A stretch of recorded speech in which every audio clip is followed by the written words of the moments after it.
اعوذ بالله من الشیطان الرجیم بسم الله الرحمن الرحیم. ګرانو عزتمندو ټول نه اول خو نن ډیر افسوسناکه دردناکه ورځ د داسې واقعه شوې ده، ډیره خفګان واقعه چې زموږ یو ملګری ډیر متحرکه تکړه انقلابي سوچ لرلو والا عطا الله جان ایډوکیټ هغه شهید شوی دی. دعا د الله دې جنتونه ورکړي.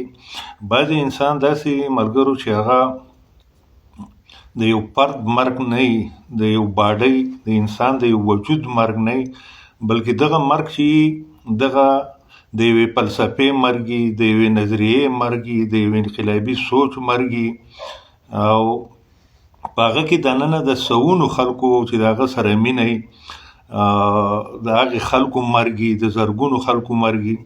نه په هغې د افسوس اظهار کوو، دعا د الله دې جنتونه ورکړي، او دا مطالبه هم کوو چې د هغه چې څومره په دې شهادت کې ملوث قاتلان دي هغو له دې عبرتناکه سزا چې ده هغه ورکړی شي. امید دی چې ټول سوات به او ټوله پښتونخوا به انشاءالله د هغه دپاره اواز پورته کوي.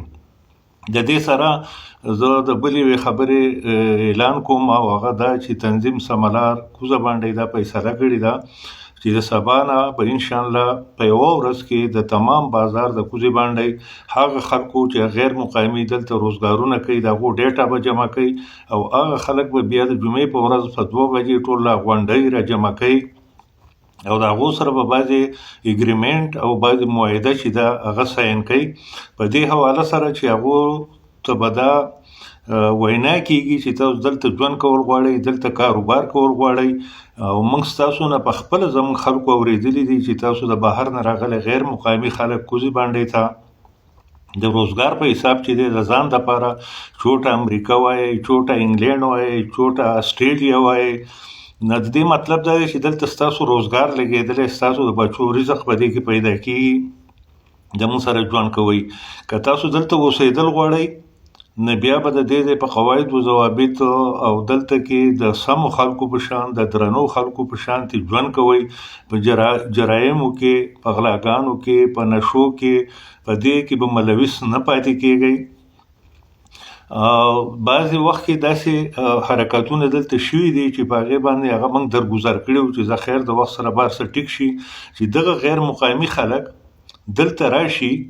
نه دلته په تنورونو د هغو قبضه ده، دلته په هوټلو د هغو قبضه ده، دلته په تمام کاروبار په بازارونو کې د دې قبضه ده. خو د دې کلي د خلکو سره چې کوزې باندې دا زه حقیقت دا نه ویم، زه اورېدونکو یوه خبره ته کوم، د دې مطلب دا نه دی چې زه د کوزې باندې یم، د تمام سوات خلک ښه دی، د هر کلي خلک ښه دی، خو د کوزې باندې خلک چې دی یقینا دا ډېر شریفان خلک دی. دوی د چا په کار کې کار نه لري، دوی بلا وجه چې دی چا سره خوله نه وهي، شر فساد نه کوي. د هغې باوجود دا غیر مقامي خلک داسې واقعیات شوي دي چې دلته سریعام په سړکونو کې هم دلته کاروبار کوي. زمونږ په کوارټرو کې دلته په کرایه اخیستې اوسېږي، زمونږ په دوکانونو کې اوسېږي، زمونږ په دې ځایونو کې ګاډۍ ودرولي کاروبارونه کوي، او په معمولي خبره زمونږ په مقامي خلکو پسې تماچې راایستې شوي دي، زمونږ په مقامي خلکو پسې چاقوان نه ایستې شوي دي. دویمه د افسوس خبره دا ده چې یو به دا خبره چرته څوک نه کوي. ما ته به څوک په کمنټس کې د دې ویډیو یا څوک دا خبره نه کوي چې زما نه زیات څوک په پښتون خفه کېږي. دا منم موږ چې ټول د دې پښتونخوا د هرې ضلعې سره تعلق لرونکي خلک چې یو د یو نیکه پښتون نیکه اولاد یو، د دې کې څه شک نشته. زما نه زیات عزت څوک نه کوي د هر پښتون، هغه که د هرې ضلعې که د هر ځای چې کم از کم دومره حق خو لرو چې دا وایو چې زما په دې ځمکه ژوند کې، زما په کوارټر کې اوسې، زما په دوکان کې په کرایه اوسې، زما په پیسه باندې دلته کاروبار کې، په ما باندې غوښه را خرڅې، په ما کباب را خرڅې، په ما سبزي را خرڅې، دلته څه کاروبار چې کې، او زما دا پیسه چې ده هغه ته وړې دلته پې ځان له بلډینګونه دې واغسته، ځمکې او کنډرې دې پې واغستې، لارۍ موټرې دې پې واغستې، خپل ژوند کې واقعي ستا دپاره چوټه امریکا ده، چوټه انګلینډ ده، چوټه اسټرالیا ده. بیا کم از کم دا موږ چې ځو بهر په دې دغه کې په دې امریکو کې او په دې بړه امریکا کې او په دې بړه اسټرالیا کې په دې بړه انګلینډ کې کوم حقیقي چې دي په هغې کې کار کوو، نه هلته موږ په چا پسې چاقو ایستی شو، هلته موږ د چا ګریوان ته لاس اچولی شو، هلته موږ د چا چادر چاردیواري چې دا په عمل کولی شو، د چا په دیوار اغوښتی شو، د چا چا نه غلا کولی شو، په چا باندې چرس پوډر خرڅولی شو. نه تاسو خو نیکبختو دلته چې راځئ 95% خلک چې څه جرمونه کیږي هغه ټول غیر مقامي خلک دي. مقامي خلک خو نه کوي. دا منو چې که ستاسو سره چا زیاتې مقامي خلکو وکړو تاسو موږ ته ویلی شئ، موږ ته شکایت وکړئ چې د پلانې په ما چرس خرڅوي، په ما پوډر خرڅوي، د پلانې زما دیوال ته راوښود، د پلانې زما بېعزتي وکړه. که موږ د هغې تپوس ونه کړو موږ به بېکاره خلک یو. خو دا حق تاسو هم نه درکو چې زما په کلي کې اوسېږئ، دلته کې کاروبار کې، دلته روزګار کې، دلته په ما پسې چاقو باسې، دلته په ما پسې تماچه رالې، دلته په ما ډز کې، دلته ما وجنې، دلته په ما چرس خرڅې، دلته په ما پوډر خرڅې. دا شی به نور نه وي. داسې خلک راته هم معلوم دی چې د سره د دې ملک یې نه شناختي کارډونه یو هم 2 نمبر جوړ کړي. داسې خلک راته هم معلوم یي چې هغو له شناختي کارډونو سره هم د دې ملک نشتی. ته خو د دې ملک هم نه یي. بیا څنګه په دې کلي کې ته د شپې په 2 بجې په 3 بجې باندې ګرځې، د خلکو په دیوالونو سوارېږې، د خلکو په بچو باندې چرس پوډر خرڅې. د یو سړي عمل له ته معلوم دی. یقین وکړه که مقامي خلک دا شی کوي. زموږ په کلي کې کم از کم دا وایم چې ملګرو څوک څه نقصان کوي هغه ټول غیر مقامي خلک دی. د نن نه وروسته غیر مقامي سړی به په کڼاوه نه کږېږي. د پښتو هغه خبره خلک کوي چې په کڼاوه به نه کږېږئ. نور که ټیک چلیږئ، که نه چلیږئ، سبا نه بل ورځ د جمعې په ورځ به راغونډو. کم از کم د خپل کلي یونین کونسل د تحفظ تنظیم سملار ذمہواري اخیستې ده. راغونډو به یو ښه به د نګوتې دستخط الو.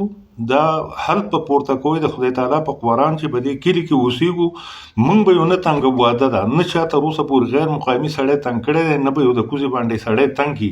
خو تاسو ته به دا حق حاصل نه شي موږ تنګ کوي، زموږ په بچو چرس پوډر خرڅ کوي، زموږ نه غلاګانې وکوي، په موږ پسې چاقوان تماچې راوباسئ. دا شی به نور نه وي. موږ دې ته نه یو جوړ چې سبا رانه مړی هم وکړئ.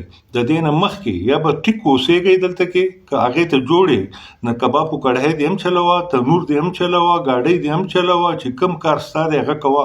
که دغه نه وي نړون مار له خدای پاک رزق چې دی په جاله کې ورکوي.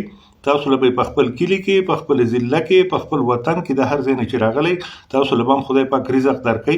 بیا والی خپلې کډې او هغې ته ځئ.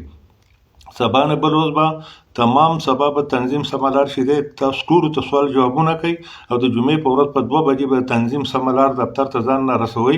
هلته به زموږ سره د اګریمنټ کوئ چې دلته کې موږ اوسېږو، موږ به مقامي خلکو عزت کوو، موږ به د هغو د کورونو بېعزتیانې نه کوو، موږ به د هغو په بچو باندې څه خرڅوو نه، موږ به په چا پسې چاقو چاړه نه راوباسو، موږ به د چا مرګ جوبله نه کوو، موږ به غلا ډاکه نه کوو. که دې ته جوړې نه بېشکه اوسېږئ، که دې ته جوړ نه یې نو دا مې ته ووایي چې که یو شکایت راغی، یو شکایت د چا د چرسو پوډرو خرڅولو راغی، د غلای راغی، په چا پسې د سترګو ایستو راغی، په چا پسې د کنځلو راغی، په چا د ګزار کولو راغی، په چا پسې د تماشې یا ټوپک یا د چړې راغستو راغی، ناحقه څیزونه به بیا په هغه باندې له پاسه استعمالیږي او کډه به ورته په سر کېږي او په هغې ساعت به د دې کلي نه ایستی کېږي.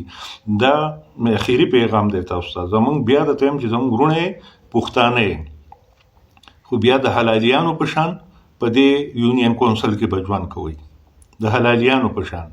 خدای ته وګورئ، څوک چې کوم ځای اوسېږي په هغې تالي کې کوم ځای خوري څکي په هغې کې څوک لتې نه وهي، خپې پکې نه وهي، نو دغې ته نور جوړ نه یو. دا ته سیده خبره کوو چې عزت به یې وکوو په شرط د دې چې زموږ مشر له، کشر له، خویندو میندو له، لوی وړو له به عزت راکوئ، تاسو له به عزت درکوو، هم به کارونه کوئ، هم به دله عزت درکوو.